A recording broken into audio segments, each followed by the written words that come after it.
Houston, we have a problem. The kids are fighting again. As a parent myself, it's not uncommon that I have a thought similar to that. Conflict is a bit of a problem, when you have kids together. And in the same case, though, with Adobe Commerce Magento 2, we can have a very similar set of problems where the conflict, instead of kids maybe having some screaming matches, or maybe it could give it a little worse than that sometimes, we actually have a problem that's fairly silent, fairly hidden. And while we're going to talk about immediate uh, visualization of it in a situation like what we're going to talk about here in a minute, unfortunately, the consequences can be far longer lasting. And in this case, it takes a very careful eye to work through and process this out. What's the problem? The problem is dealing with modifying the output of a method.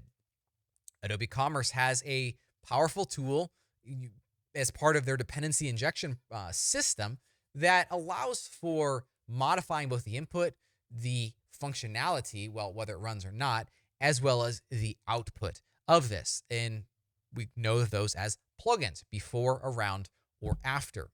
And in this question today, we're going to look at how to resolve conflicts. Let's say one is trying to do one thing to an output, or to affect the output in one way, maybe via a third-party module, and we would like to change it to be doing something else. Let's take a look at this question and determine the best answer that we possibly can for this. All right. You are debugging a feature where you've implemented a plugin to modify the behavior of a public function. However, you notice that the changes are not reflected on the front end. As you investigate, you realize that a third-party extension already has a plugin for the same method, leading to a conflict. What is the best approach to resolve this conflict? I gave you three options. Let's see which one here we would choose. A, override the extension class and apply your logic inside of it. B, use the sort order to run your plugin after the extension. Or C, disable the extension plugin in your module. Well, I think we have a couple winners and perhaps a loser in this. And I think you already determined which one's the loser. All right, so let's look through this. Override the extension class and apply your logic inside of it. So basically, if we have this, we're conflicting with another module, i.e. another class, another plugin, well, we could override this. We could create a preference for this problematic class, and we could modify or change the code that is in there. Is this a good idea or a bad idea? I would submit that this is a bad idea. While it is technically possible, and unfortunately in some circumstances this is necessary, unfortunately, it gives me heartburn even saying this, that is even possible, but we just don't want to do this. We want to override, by overriding the extension class, we are now putting as a dependency on this class that already exists. And so it's not really something that is best practice, to say the least.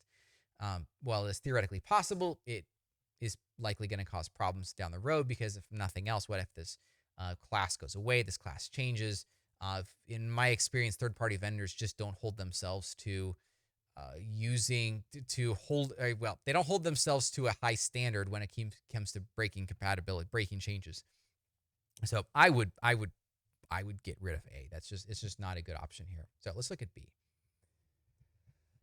All right, use the sort order to run your plugin after the extension. Now that sounds a little bit better, because we can let the extension do its thing, and then we're going to take the output of that and we're going to do our thing. Now, again, this is still not ideal, because what if this extension changes the value, and now we have to accommodate not only the original value or values, but we also have to work with the values coming out of this extension.